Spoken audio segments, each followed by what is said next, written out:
வணக்கங்க. இன்றைக்கி நம்ம வீடியோவில் பார்க்க போகிறது 2 பக்கம் தார் ரோட்டுடன் DTCP site, corner site bus ஸ்டாப்லேயே விற்பனைக்கு வந்திருக்கு. அதை தான் பார்க்க போகிறோங்க. இந்த சைட் எங்கே அமைஞ்சிருக்குன்னு பார்த்தீங்கன்னா, திருப்பூர் மாவட்டம் பல்லடம். பல்லடத்துலேருந்து சோமனூர் போகிற வழியில் நடுவேலம்பாளையம் பஸ் ஸ்டாப் பக்கத்துலேயே இந்த சைட் அமைஞ்சிருக்குதுங்க. பஸ் ஸ்டாப்லேருந்து கூப்பிடுற தூரங்க. பல்லடம் பஸ் ஸ்டாண்ட்லேருந்து 5 கிலோமீட்டருங்க. அருணோதயா மால்லேருந்து 2 கிலோமீட்டருங்க. ஊருக்குள்ளேயே இந்த பூமி அமைஞ்சிருக்குதுங்க.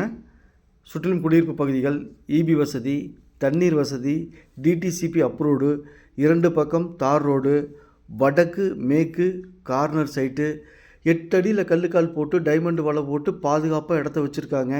இன்வெஸ்ட்மெண்ட் பண்ணுறதுக்கு அருமையான இடம், மிஸ் பண்ணிடாதீங்க. வீடு கட்டணும்னு நினச்சாலும் அருமையான இடம், மிஸ் பண்ணிடாதீங்க. பக்கத்தில் ஒரு corporate company VIP city site போட்டிருக்காங்க. அங்கே 4,50,000 ஒரு சென்ட் போயிட்டுருக்குதுங்க. அது கூட கம்பேர் பண்ணும்போது மிக மிக குறைஞ்ச விலைங்க. இந்த சைட் பிடிச்சிருந்தால் ஸ்க்ரீனில் இருக்கிற நம்பருக்கு தொடர்பு கொள்ளுங்கள். சாமி ரியல் எஸ்டேட், பல்லடம். உள்ளது உள்ளபடி, சொன்னபடி. சாமி ரியல் எஸ்டேட். நம்ம சேனலை சப்ஸ்கிரைப் பண்ணி வீடியோ லைக் பண்ணி சப்போர்ட் பண்ணுங்கள். ஒரு சென்ட்டின் விலை 3,50,000.